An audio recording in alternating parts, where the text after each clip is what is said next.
سلام بچه‌ها، امیدوارم که حالتون خوب باشه. امروز جلسه دوم برای جذب ثروته. قبل از هر چیزی لطفاً ویدیو اولش و جلسه اول رو برید ببینید و تمرینش رو انجام بدید. بعد از اون ویدیوی دوم رو پلی کنید و نگاه کنید. امروز میخوایم در مورد دین و مذهبمون صحبت بکنیم و اینکه همیشه توی ذهن همه بچه‌ها و حالا میگیم بچه‌ها چرا؟ چون بزرگترها دیگه در این رابطه صحبت نمی‌کنن و یه جورایی برای خودشون اینو میشه بگیم پذیرفتن و حالا باهاش کنار اومدن. اما بچه‌ها خیلی در این رابطه از پدر مادرهاشون سوال میپرسن که چرا مثلا من باید نماز بخونم؟ چرا دین من اسلامه؟ چرا من باید یک سری نکاتی رو که مثلا مسیحی‌ها رعایت نمی‌کنن من رعایت کنم؟ کاری به اتفاقاتی که داره رخ میده و یا ذهنیت‌هایی که داره برای همه اشخاص به وجود میاد اصلا نداریم. همه رو بریزیم بیرون. این ویدیویی نیست که بخواد از مذهب صحبت بکنه. ما فقط میخوایم اعتقاداتمون رو بشکافیم و دلیل اینکه چرا تو این موقعیت با این دین با این شرایط داریم زندگی میکنیم میخوایم یکم صحبت کنیم و برای خودمون یک ساختمان جدید، یک به قول معروف یک بنای تازه از دین بسازیم تا بتونیم ذهنیتی تازه رو و جدید رو برای خودمون به وجود بیاریم که باگ‌های ذهنیمون پاک بشه.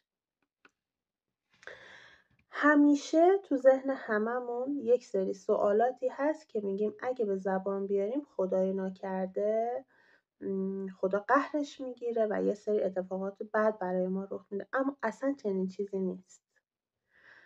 خدا خیلی مهربونه، خدا خیلی عاشقه و برای هر قومی و برای هر مکانی یک نوع دینی تعریف شده بنا به دیدگاهش، بنا به رفتارهاش، بنا به شرایط حتی آب و هواییش و هر چیز دیگه. پس بنابراین همه ما هدفمون اینه که به یک مقصد برسیم، اما مسیرهای متفاوتی رو داریم میریم با حالا وسایل متعدد و مختلف. پس بنابراین نمیتونیم بگیم اون دین بهتره، این دین خوب نیست. اون دین داره اشتباه میکنه، دین ما داره درست میگه. درسته دین اسلام یک دین کامل و جامعی از نظر حالا کسایی که تعریفش میکنن هست، اما خداوند اینقدر عاشق و مهربونه که اگر تو دیگر خواه باشی، رفتار مثبت داشته باشی و کاری بکنی که همیشه از تو به نیکی یاد بشه، کل مسیر رو رفتی. حالا اینو تا اینجا داشته باشیم، بیایم برسیم به درس امروزمون و تمرینی که باید انجام بدیم. بشینید با خودتون فکر کنید ببینید تو بچگیتون چه سوالاتی رو در ذهنتون داشتید که مامان و بابا گفتن هیس در این رابطه صحبت نکن، خدا قهرش میگیره، خدا ناراحت میشه. حالا به چه دردمون میخوره؟ الان چه فایده‌ای داره من بخوام این سوالات رو تو ذهن خودم به وجود بیارم؟ مثل این میمونه که پدرها و مادرهای ما، میخوام بگم پدرها و مادرها یعنی پدر پدر پدر پدر پدر من، مادر مادر مادر مادر من، همه اینها یه خونه، تصور کنید یه خونه کاهگلی رو بهشون ارث رسیده، کلی ترک و مشکل و اینا هم داشته این خونه، همه اومدن یه ظرف حالا سیمان یا یه ظرف یه چیزی رو برای خودشون درست کردن و این ترک‌ها رو گرفتن و این همینجور سالهای زیادی رفته رفته رفته داره میره جلو. اگر یک شک و یک دوگانگی و یک موقعیتی به وجود بیاد مثل زلزله، خب این بنا نابود میشه و ما خیلی خسارت میبینیم. ما حالا میخوایم قبل از اینکه این بنا به واسطه یک شک و یک رفتاری که از سوی یک قوم یا یک تعداد افراد ناآگاه یا از حتی دوست ما، حتی خواهر ما، حتی هر کس دیگه در دل ما به وجود بیاد، این خانه‌ای که ما به ارث بردیم رو با این شکه نابود نکنه و من دیگه اسم مثلا زبونم لال خدا رو دیگه نیارم و من مثلا به اون کسی که پیام صلح رو به من داده که حالا اسمش میتونه مسیح باشه، میتونه محمد باشه و هر کس دیگه، بگم نه این اشتباه میکرده.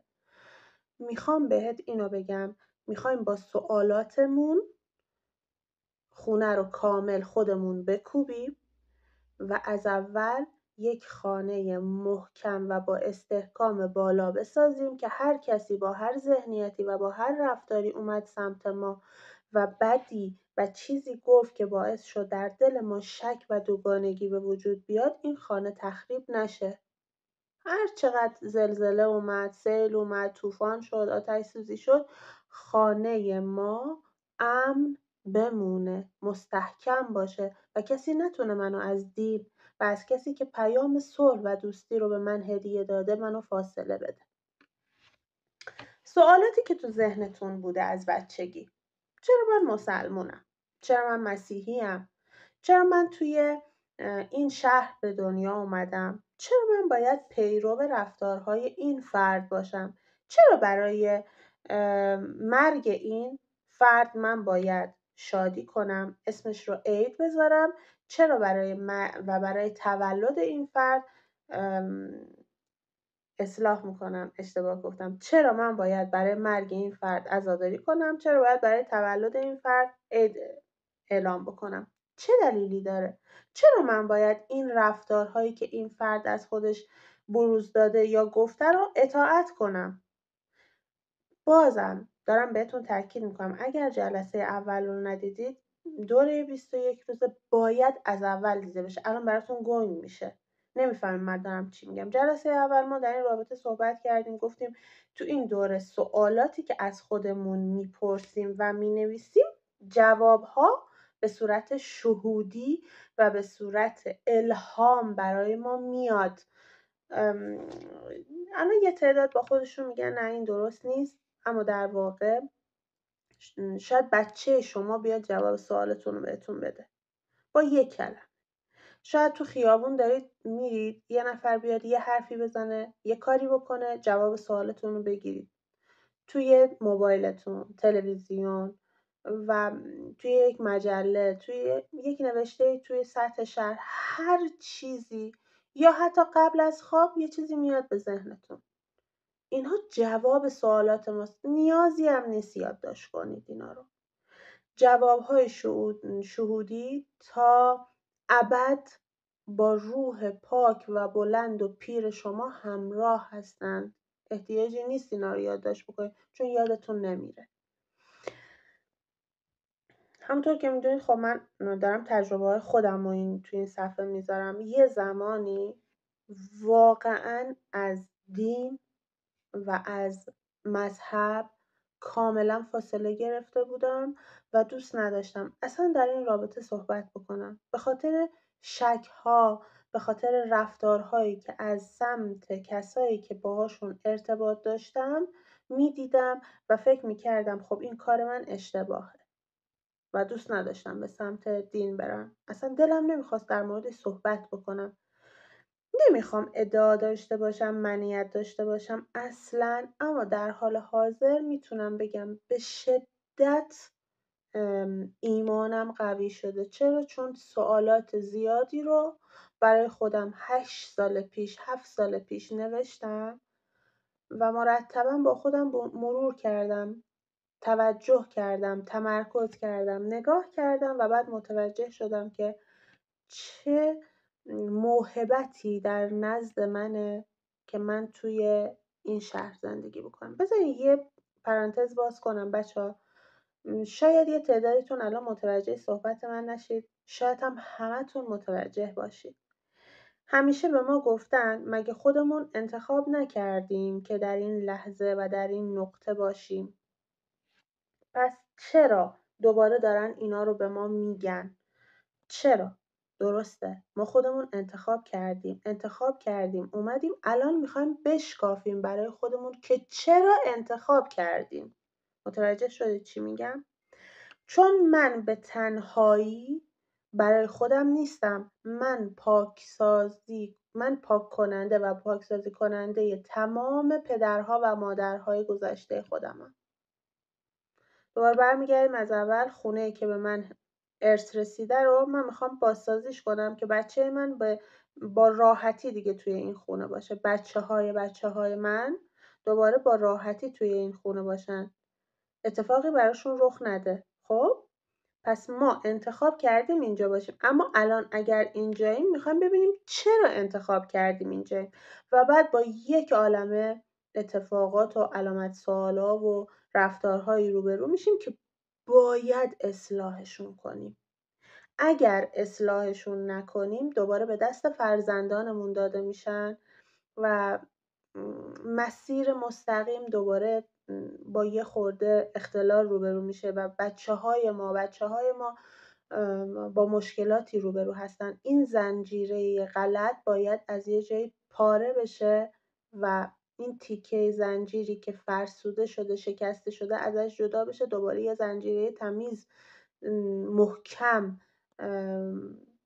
راه رو ادامه بده.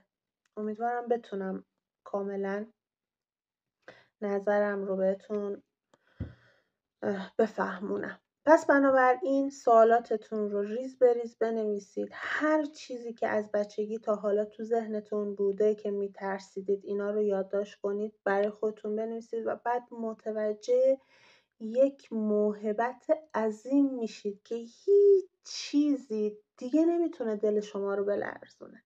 هیچ چیزی نیست که به شما بگه نه اشتباه بوده. بعد میبینید چه انتخاب خوبی کردید و چه پاکسازی عمیقی رو دارید انجام میدید، چقدر دارید نجات میدید روح‌های عظیمی که ناآگاه بودن و سرگردانند.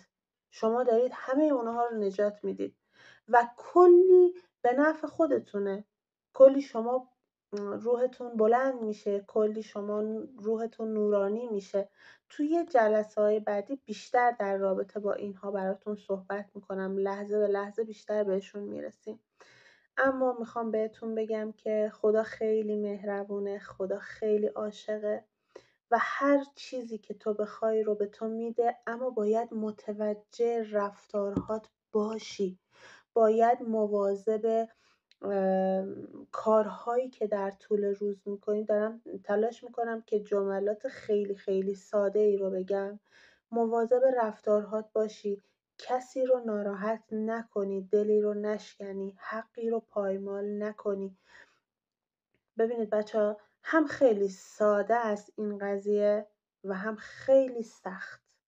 یعنی اگر تو بخوای حواستو به صورت کامل جمع کنی، یعنی ما هممون دچار اشتباه هستیم، خطا میکنیم در طول روز، اما اونی موفقه در بین ما که حواسشو بیشتر جمع بکنه، درساشو بگیره و بدونه که اگر امروز این خطا رو کرد نتیجهش میشه این و دیگه از حالا به بعد نمیکنم، از حالا به بعد میشه 1 ثانیه بعد از اون.